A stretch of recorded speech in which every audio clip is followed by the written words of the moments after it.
Welcome to the Confidence Crash Course, the podcast that will help you cultivate and capture your unique version of confidence. With a mix of tough love lessons and real life stories, each episode has some laughs, inspiration, and actionable tips that you can start implementing in your life right away. Get ready for a half hour of cultivating your inner strength and capturing the confidence that you deserve. The Confidence Crash Course is now in session.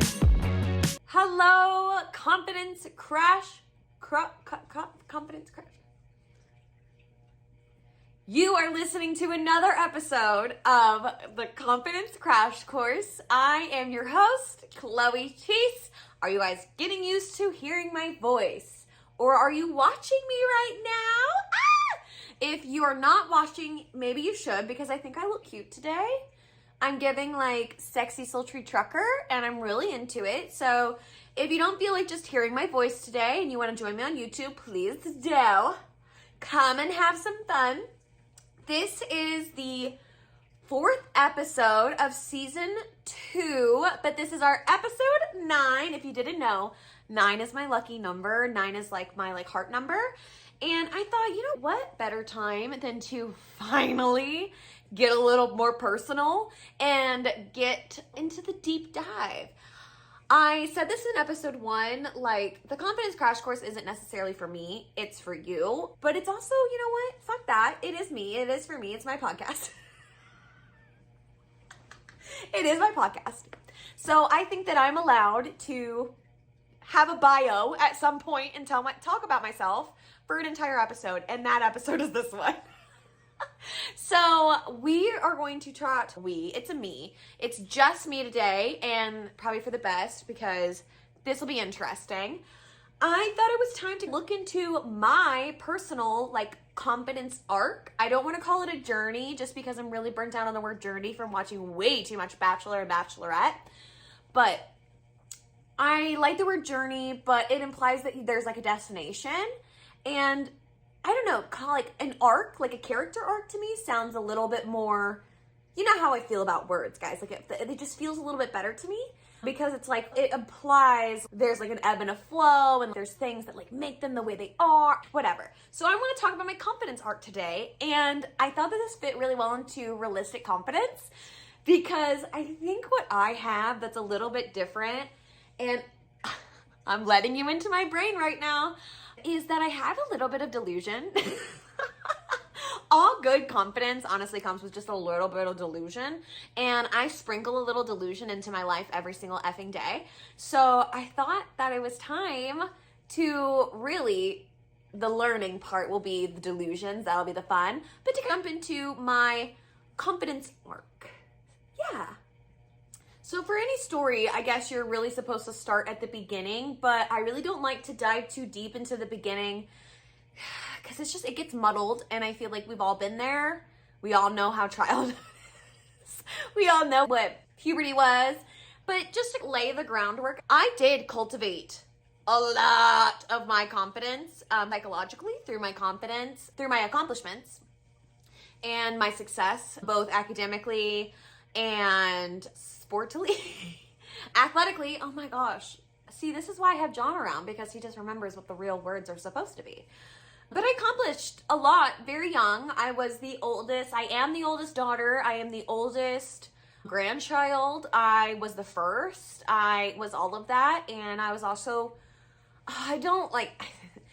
it's my fucking podcast. I'm allowed to, I guess, be a little braggy if I need to be braggy. It's confidence, right? I was pretty fucking bomb as a kid. I am pretty fucking bomb, but I accomplished a fucking shit ton. Really early on, I was very successful in academics. I was getting all A's. I was top of my class. I would get a lot of glowing reviews from teachers as soon as I could walk and talk. And sports-wise, I was a 3 to 4 sport athlete pretty much all of my young adult life and middle adult life. I went to college for playing softball, if you didn't know that. I was only 1 year, but still, your girl did it. That's a little Chloe lore. But I was really into kind of figuring out who my sense of self was by my accomplishments and what I was doing. Of course, as we get older, like the sports stuff went away after my sophomore year of college, and I started leaning more into my career. We pick something at 16, 17, 18, and then we just go with it for the rest of our lives. That's what we're supposed to do, right? We're supposed to pick a career on career day, like junior year, and then go to school for it, and then do that job for the rest of your life until you retire. Isn't that how it's supposed to work? At least that's what I was told. So I got all the way through college and I liked what I was doing. I was pre-med. Now it's fun to say I was pre-med with a theater minor. Cool, huh? That's why Chloe is the way that she is. But anyways, I got through undergrad, decided to go to grad school, had some fun there. Not really. A lot of studying and a lot of learning about drugs. My master's is in forensic science. For those of you that don't know, I'm losing all of my fun facts, like all of my 2 truths and a lie. Anybody that watches this, they could beat me in my own 2 truths and a lie. Anyways, I have a master's in forensic science, so then I, of course, got a forensics job. And you're thinking, holy shit, Chloe, that's really cool, blah, blah, blah. Everybody always does. But it didn't end well. There's a reason why I am the way I am, and I'm here the way that I am today. So that kind of brings me to my ego death. I told you I was fast forwarding through the early days stuff. So I just released an episode. The last episode was with Jay Johnson, and we talked about ego death. And we heard a lot about hers and how it was like coming to make this big decision. She got to have a decision. I did not get a decision in my ego death. I did not get to decide that it was time to do this because I got my ass fired. That feels so weird to say because sometimes I say that I got fired and sometimes I say I was let go and sometimes I just say that I left the job. Like it just depends on who I'm talking to, and that's been something I'm working on because I, again, was someone that put so much of their sense of self. Once I no longer had academics and I no longer had a sport to be me in, I took my job. I think that's what a lot of, especially type A women, but I think that's what a lot of us do post college. They get that first job and then we become this job, or at least we're supposed to feel like we get I get so much satisfaction. I have so much sense of purpose and sense of like worth from my job. And mine was even doubly so because I believed that my job it's one that solves crimes. It is one that contributes to a society. It is one that is cool as fuck. It's got TV shows about it. It's one that I studied so hard for 8, 12, 10 years, whatever, I don't know math. But I've had so much of my sense of self wrapped up in being a forensic scientist that when I walked into the office that day and they sat me down and they fired me, I won't get into why I was fired because it's not fun. It's too hard to explain. But when they fired me, I was just like, what now? I've never not been this girl. And you might be thinking, Chloe, when you get fired, you can go get another job. But that's not the way it works in my field. Because I moved to Austin to have this job, and it's the only job of its kind in like the big city, and then like they're the biggest one. It was just like, I looked at myself and I was like, okay. So yeah, I didn't have a decision. I didn't have a choice in my ego death. It just fucking happened. And while you might have been getting this sense that an ego death is like all fun and games, it's not. My ego death was also the process of a year-long depression and a year-long, very tough inner struggle of who I was and who I was supposed to be and what I was doing and who I was doing it for. All of that. I lost essentially my sense of self and my own sense of pride because I had rooted so much pride and so much self in having this illustrious career that had meaning and had purpose to it. So whenever I lost that career, I essentially lost a sense of myself. I lost a piece of myself. So what this ego death did to my confidence and my perception of self and all of that was over this year-long period of a very deep depression. I call it my deep dark pit. I've opened up about it before, but maybe just not formally here. So if this is your first time hearing it, I promise, like, there's trigger warnings at the beginning. I'll put them, but we're talking about depression, and skip ahead if you're not ready for this. But through that year-long depression, I was going through times of, who am I? What does it mean to be me? Where is my place in this world? And how do I fit in? And while I was answering these questions, I found myself asking a lot, but am I okay with that? Do I like that? Am I excited for that? Am I happy with that? Does that even make me fucking happy? And I was answering a lot of the okay, do I go back into forensics? I was like, forensics wasn't checking these boxes. It was a very superficial choice, I will admit, to make I first started mentioning forensics back in 6th grade, but it was a very superficial choice. It wasn't, not superficial, that's not a fair word, but it was a choice made by someone that wanted guts and glory, and not made by someone who thought about the rest of their life and what was going to make them happy. And so I started asking myself, what is going to actually make me fucking happy?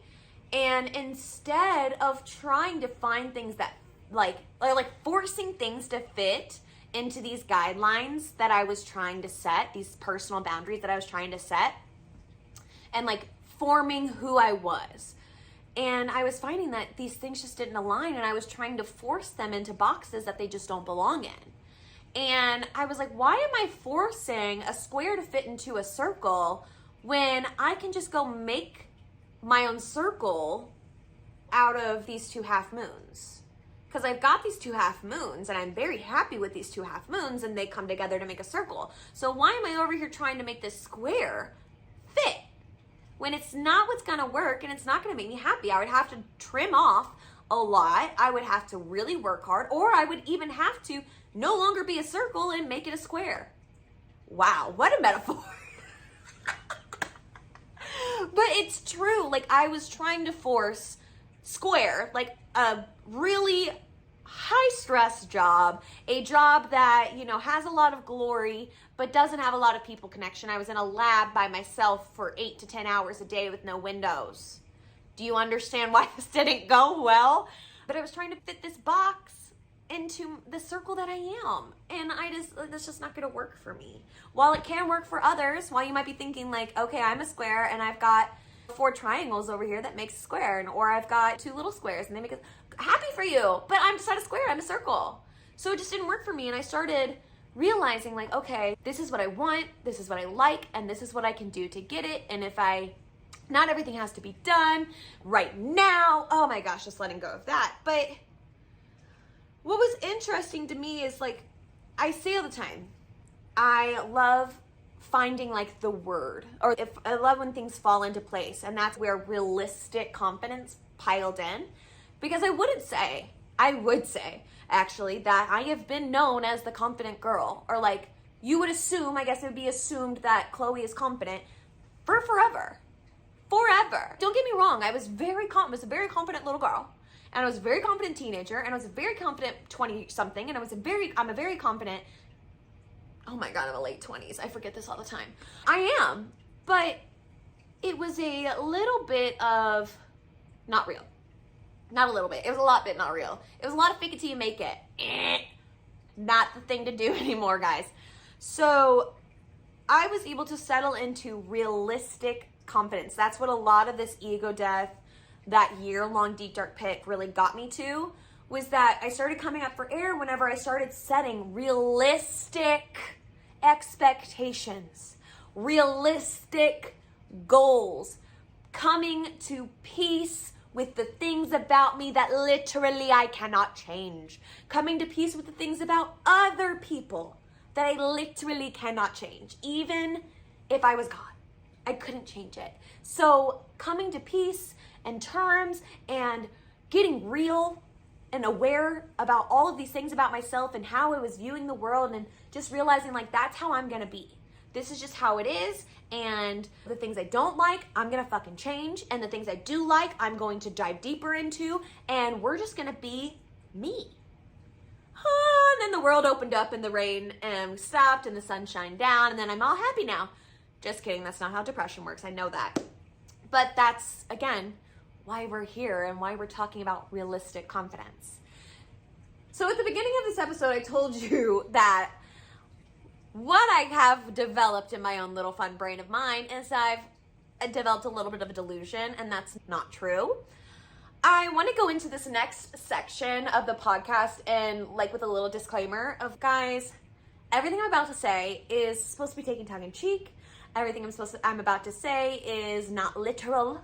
Nothing out of my mouth is literal. I hope you know that. But it's supposed to be a funny, fun play on confidence. So I need you to have that context, because we're going to be talking about how I sprinkle in delusion into my life every day. Now, I think everybody should embrace a healthy level of delusion. And the reason why is because it can really honestly positively impact yourself and your self-worth. It makes life easier if you just sprinkle in a little delusion. So what do I mean by delusion? I'm not actually crazy, okay? I'm on happy pills, but they're not antipsychotics. So whenever I say I'm a little delusional, it means that there are some times in life when you just have to fucking laugh at it. There are times in life where you just gotta make a joke and move on. There are times when if you just have to say, this is so absurd, I'm moving on. And then there are also times in life whenever everything is terrible and everything sucks and you're looking for any last bit to move forward with your day. For me, it's always I wake up from a terrible nightmare, because that's my curse in life, is to have really terrible nightmares. I wake up from a terrible nightmare to anxiousness and terribleness in the morning, and I just tell myself, put that little delusion in your brain and remember that all of those things are blah, blah, blah, and then you just move on. I know you're thinking, Chloe, you are fucking delusional. That's what this is. Okay, anyways, let's get into my daily delusions. So I have 4, and some of these, they're interesting. So when I mean my daily delusions, these are things that I tell myself that this is what I tell myself to get through the thing. Okay? So my first delusion, and that I tell myself, is that if they're mean, they're jealous. I need to know, honestly, how many people were told by their parents, specifically their girls were told by their mothers, that if girls are mean to you, they're just jealous. We're not going to get into the whole if a boy is mean to you, he likes you, because that's a whole other thing to unpack. But if you were told, like if they were mean to you, they were probably jealous of you. I took that and I cemented it. I took that as a golden mother effing rule. And don't get me wrong, I really realize that not everybody is jealous of me, and realistically, nobody else gives a fuck about me as much as I give a fuck about me, because this is my life and you're having your life, so why wouldn't you be worried about you? You know what I'm saying. But it helps me move on, especially as like an adult. It helps me to be like, and move on. It's one of those things where a lot of these delusions are like a hair flip and move on from the situation. So if I have a time where I'm just like, oh my gosh, this like person is just being a bitch today. They are like, oh, it was my boss at my forensic shop, just being a bitch. I'm just like, they're jealous. They're jealous that I'm young and I got this job and that I do this, or they're jealous that this, or if a girl, oh my gosh, when a girl's being mean to me at one of these little influencer parties that we have, or like we go to a brand event and someone's mean or they like me, I'm just like, they're just jealous. They're jealous. And yeah, you hear me, you hear the tone of my voice, that it's like a little bit of like a little funny into it. That's what it's supposed to be. I'm not being serious. I realize that they're not actually jealous of me. Well, yeah, but they might be. But anyways, it's just like a thing to be like, whatever, write it off, goodbye, next. So that's my little delusion, is that everybody's just fucking jealous. If you're mean to me, it just means you're fucking jealous of me. So that's why people being mean to me really doesn't fucking bother me. Woo! Delusional. Now, this second one, it may not be necessarily a delusion, but it's something that's very helpful, and it's something that I tell myself to move on from the situation. And if you or one of my friends listening to this, or if we've had an in-person conversation, you have likely heard these words come out of my mouth because I say it all the time. And that tells me more about them than it does about me. Let me say it again. That tells me more about them than it does about me.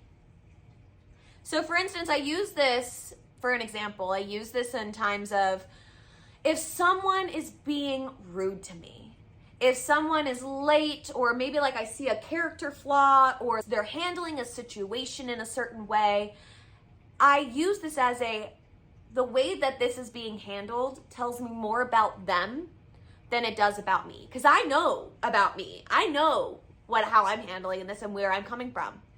But the fact is, the way you're handling this tells me more about you. I'm trying to think of a good example to be able to put this into a real life example, but all of them are way too specific that I just know a friend would be calling me and they'd be like, Chloe, you told my business to everybody on your podcast. And I'd be like, sorry.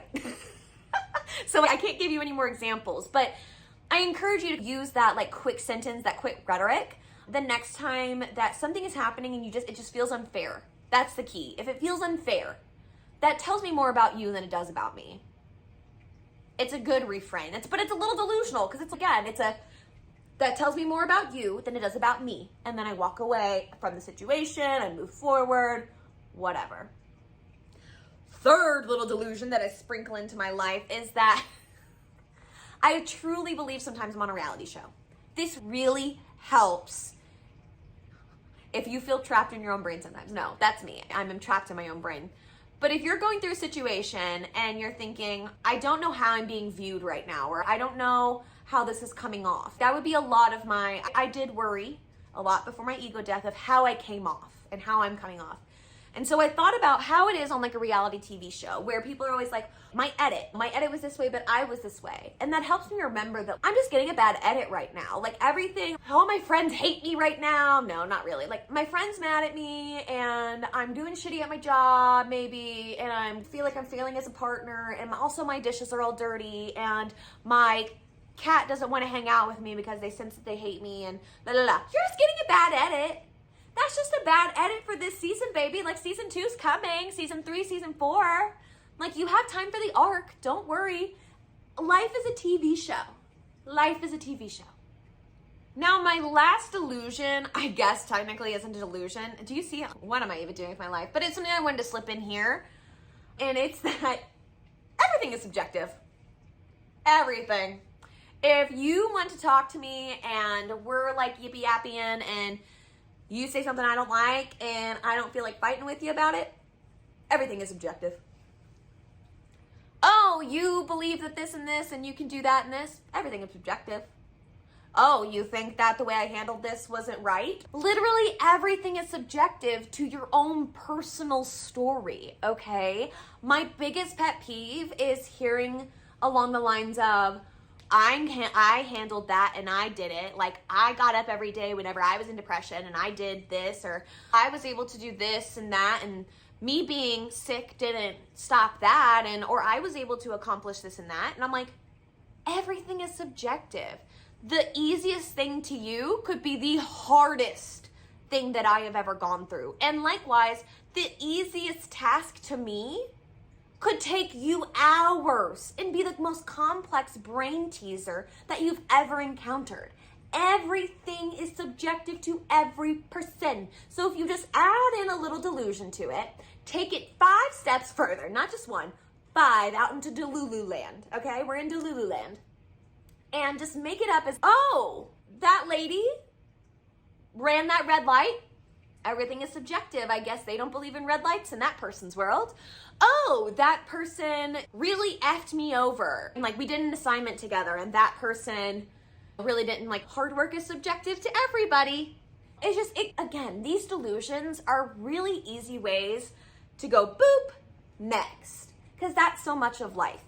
In the next episode, John Boy's joining me and we're talking about authentic perspective, and I dive deeper into more of this. But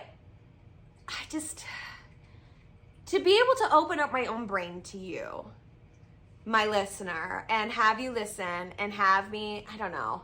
I'm feeling some mushiness come on because I am just, stuff like this is the reason why I'm the way I am. These little delusions, my ego death, my character arc, my confidence arc, all of that, it's the reason why I am, and it makes me so happy to be able to share it with you because I know that's like what I really do. I know that's what I'm supposed to do. I'm supposed to be sharing. I'm supposed to be connecting and talking and whatever. I'm just supposed to be doing this with you right now. I know that's what I'm meant to do. And so I'm getting choked up. I gotta stop. Okay. Anyways, those are my 4 delusions. Do you want me to read them back to you? I will. So these are my 4 delusions. If they're mean, they're jealous.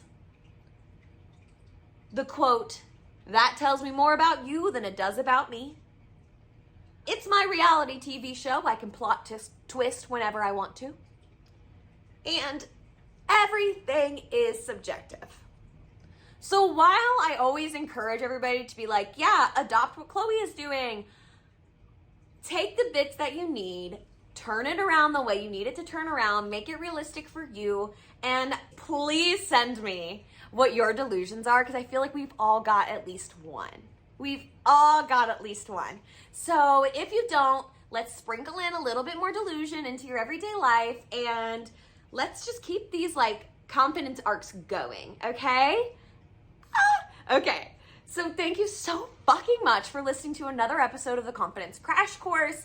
If you're watching us on YouTube, make sure you subscribe and leave a comment. If you're listening to us on whatever platform, please subscribe, rate and review, do all that fun stuff. Another episode will be airing next Tuesday, and that will be the wrap-up of Season 2, all about realistic confidence.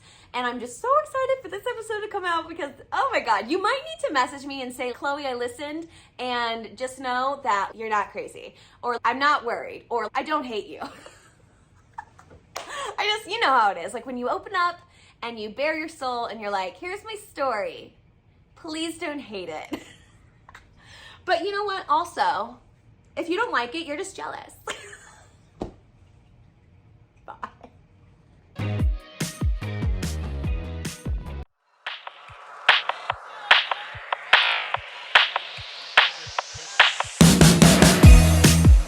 That's a wrap for this sesh of the Confidence Crash Course. If you like what you heard today, share this episode with a friend who could use a confidence boost. If you haven't already liked, subscribed, rated, or reviewed on whatever platform you're currently on, it'd be a lot cooler if you did. If you haven't gotten your fill of me yet, get a little more by following at Confidence Crash Course on all social platforms and join our community in the Confidence Crash Crusher Facebook group. Until the next session, stay confident and stay crashed.